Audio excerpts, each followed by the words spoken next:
Okay, so we are going to talk about Meniere's disease, known also as idiopathic endolymphatic hydrops, as it is an idiopathic cause of endolymphatic hydrops. It's not secondary to something.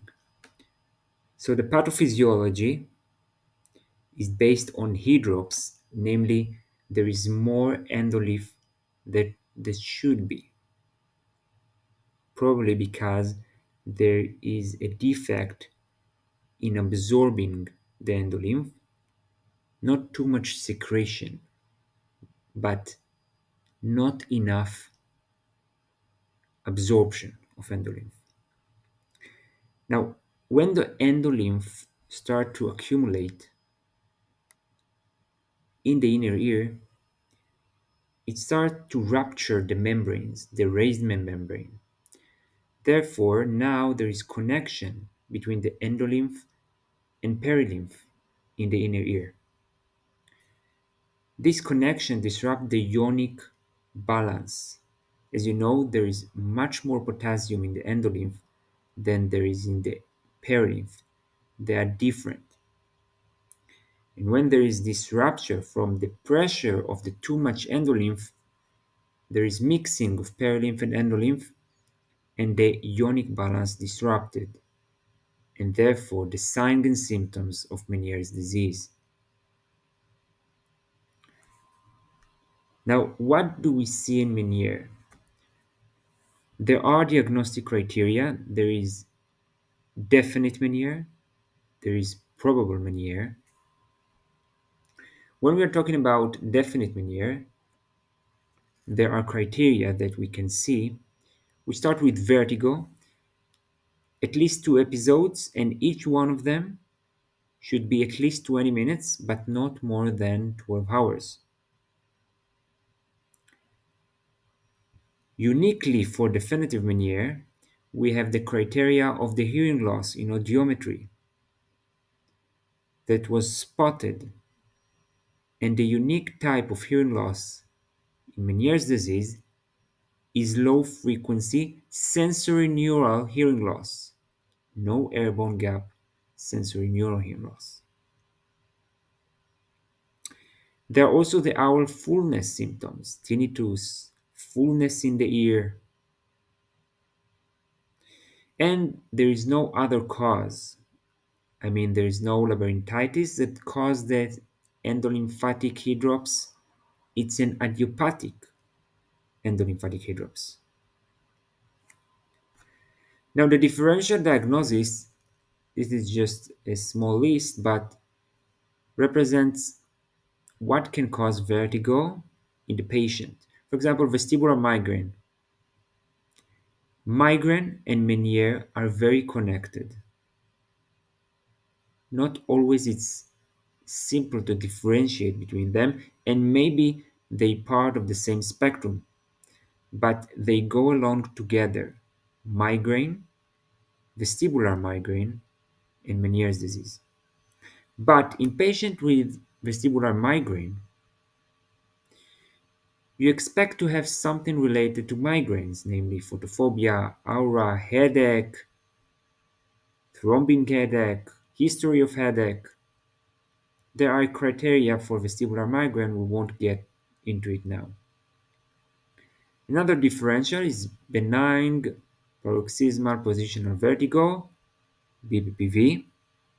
But BPPV is usually triggered by head movements which change the position of the otoconias in the vestibular part, and BPPV usually causes transient, very short, less than 1 minute vertigo triggered by head motions.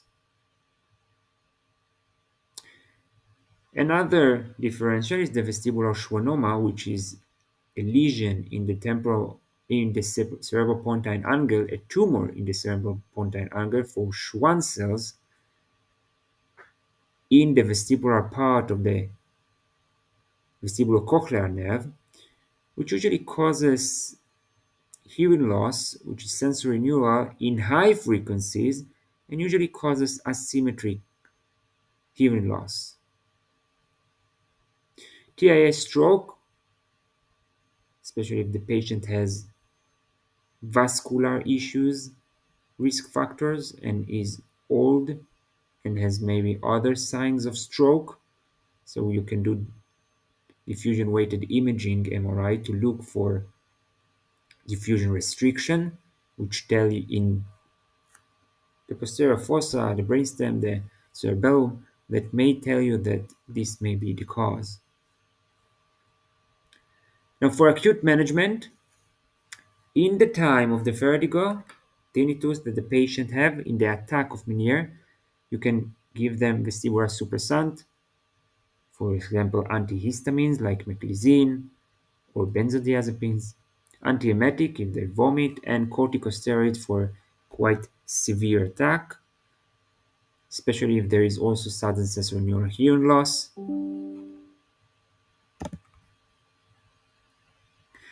The next thing is the maintenance. We try in the maintenance to do something.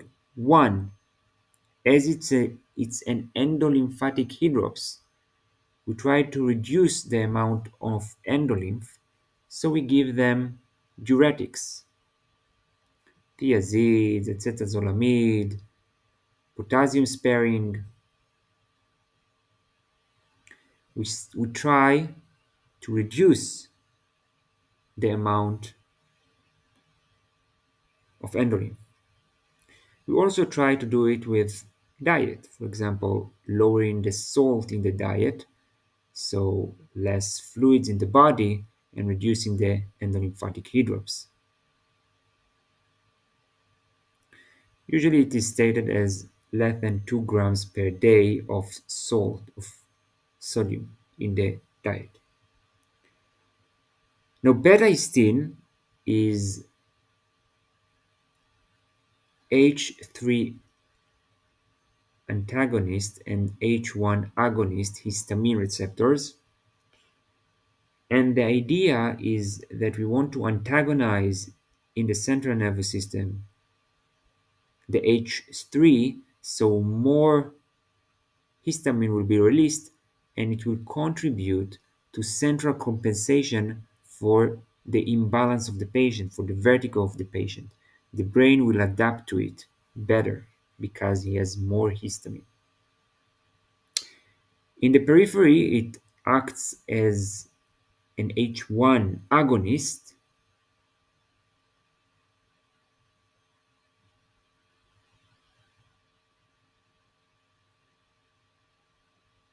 which improve the circulation in the inner ear, and by that trying to improve the circulation of the endolymph.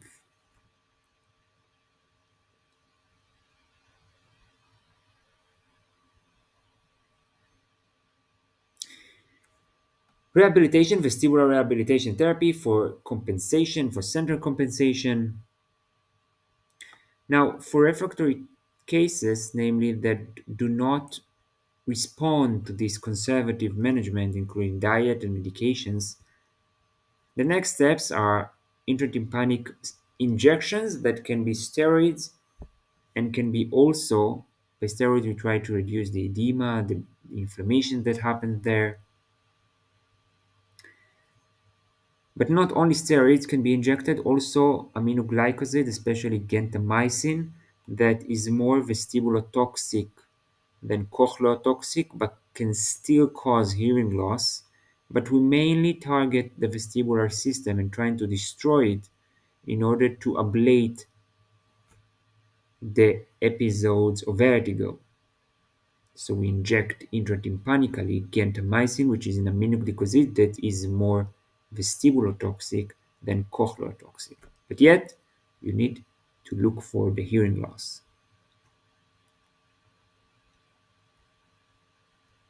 Now, need to remember that in Meniere, sometimes after some years, there is reduction in vertigo attacks. The hearing loss stays and maybe get worse, but the vertigo attacks might reduce with time. We can also intervene using surgery. We can do, for example, decompression of the endolymphatic sac and reduce the endolymph. We can also do destructive surgeries like the labyrinthectomy, destroying the labyrinth and everything, or just the nerve, vestibular neurectomy, cutting the vestibular nerve so there won't be more episodes of vertigo. So this is it about Meniere's disease in a cheat sheet manner, in a very short manner. Also, I must mention that we talked about the definitive Meniere criteria, but just to mention that there is also probable Meniere criteria that includes spontaneous episode of dizziness or vertigo lasting 20 to 24 hours in the probable, in the definitive 20 to 12 hours. And in the probable Meniere, we don't need the audiometry. We don't need the proof of low frequency sensorineural hearing loss like in the definitive criteria. Those are the main things that differentiate between definite Meniere and probable Meniere. The audiometry is one of the most important part for this differentiation. But as you can see, Meniere is a mainly clinical diagnosis. There are also MRIs that try to find things of Meniere, of expanding of the endolymph areas. There is an MRI for Meniere, but as you can see, the criteria are based on clinics and audiometry. But MRI becomes more and more relevant in this case. There is MRI for Meniere's disease. Even Meniere protocol, because you need to inject and then wait and then just after some hours to scan.